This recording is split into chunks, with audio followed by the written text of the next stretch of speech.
நீங்க ஹவுஸ் ஒய்ஃபா? இந்த வீடியோ உங்களுக்கு தான். வீடியோவை ஸ்கிப் பண்ணாம பாருங்க. டெய்லி ஒரே மாதிரியான வேலையே செஞ்சுட்டு இருக்கிறோம். நம்ம வாழ்க்கை இப்படியே போயிடுமா? நம்மளால எதுவும் சாதிக்க முடியாதா அப்படின்னு யோசிச்சுட்டு இருக்கிற ஹவுஸ் ஒய்ஃபா நீங்க? உங்களை பெருமைப்படுத்துற மாதிரியான ஒரு விஷயம் தான் நான் இப்ப சொல்ல போறேன். காலையில எழுந்தோம், சமைச்சோம், எல்லாருக்கும் பேக் பண்ணி கொடுத்துட்டோம், இன்னைக்குள்ள நம்ம வீட்டுல சும்மா தானே இருக்கிறோம் அப்படின்னு ஃபீல் பண்ணிட்டு இருக்கிறீங்களா? இல்லைங்க. நீங்க பொறுப்பா சமைச்சு கொடுத்து அவங்களுக்கான எல்லா வேலையும் நீங்க பாக்குறதுனால மட்டும்தான் எல்லா ஒர்க்கிங் பீப்புளுமே ஒரு சாதனையாளரா உருவாகிட்டு இருக்கிறாங்க.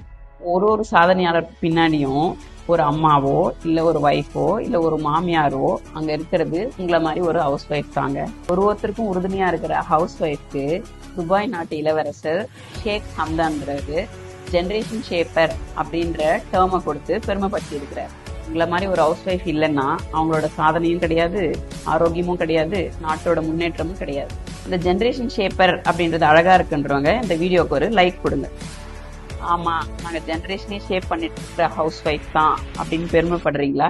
ஜெனரேஷன் ஷேப்பர்னு கமெண்ட் பண்ணு. இந்த வீடியோ உங்களுக்கு பிடிச்சிருந்தா உங்களை மாதிரியே இருக்கிற எல்லா ஜெனரேஷன் ஷேப்பருக்கும் இந்த வீடியோவை ஷேர் பண்ணிட்டு எங்க பேஜை ஃபாலோ பண்ணிக்கோங்க.